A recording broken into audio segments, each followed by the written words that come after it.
इतने बड़े ज्ञानी थे कि वो जिस सभा में बोलते थे वहां जितने विद्वान होते थे सबकी बातें वही बोल देते थे, सब कोरे हो जाते। लो हम तो ये तैयारी करके आए थे, इन्होंने बोल दिया। इतने बड़े ज्ञानी थे। जब वो बोलते थे तो फिर किसी के लिए बोलने का कुछ बचता ही नहीं था। तो सारे विद्वान लोग उनसे ईर्ष्या करने लगे कि देखो हमारा तो पत्ता ही साफ कर देता है ये जहां जहां जाता है।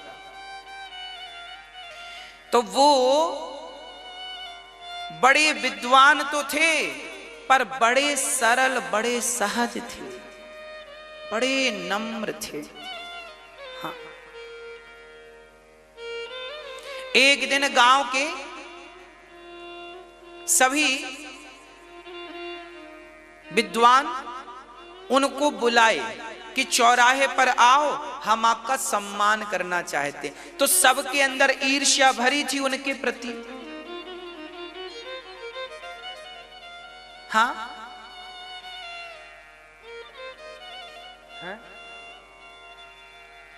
उनके अंदर बड़ी ईर्ष्या, बड़ा द्वेष भरा था। तो जानते हो क्या हुआ? उन्हें चौराहे पर एक आसन लगाकर सारे विद्वानों ने ऊपर बिठा दिया और गांव के जो ईर्ष्या करने वाले विद्वान थे सभी ने जूते और चप्पलों की माला बना बना के साधु के गले पे डाल दिया। सम्मान करने बुलाया था पर जूतों की माला पहना दी।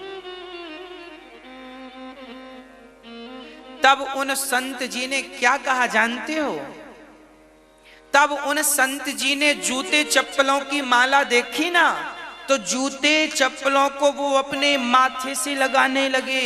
उनको नेत्रों से, जूतों को माथे से लगावें, फिर नेत्रों से लगावें, फिर छाती से लगावें। लोग कहते महात्मा जी क्या कर रहे हो?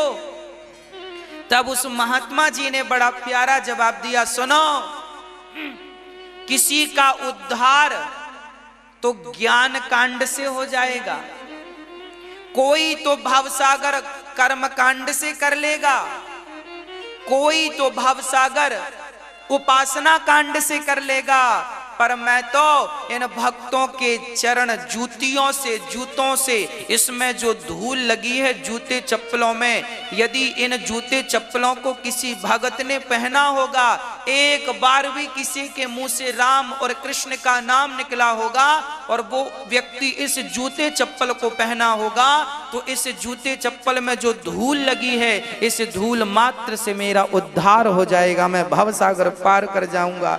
ना मुझे ज्ञान मार्ग की जरूरत पड़ेगी, ना तो कर्म मार्ग की जरूरत पड़ेगी। मैं तो भक्तों की चरण पादुका से ही भवसागर पार कर जाऊंगा। ये भाव उन संतों का था। जब उन महात्मा ने ये बात कही तो जूता चप्पलों की माला पहनाने वाले सारे ज्ञानी पानी पानी हो गए और सब लोग अपने आप को धिक्कारने लगे कि हमने ऐसे महात्मा का, ऐसे सत्य पुरुष का अपमान कर दिया।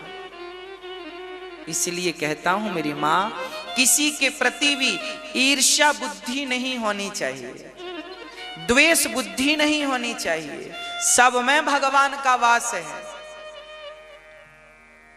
आपके गले में कोई फूलों की माला पहनाए तो भी ठीक है, और कोई जूतों की माला पहनाए तो वो जूते किसी भगत ने पहन लिए होंगे तो आपका उन्हीं से कल्याण।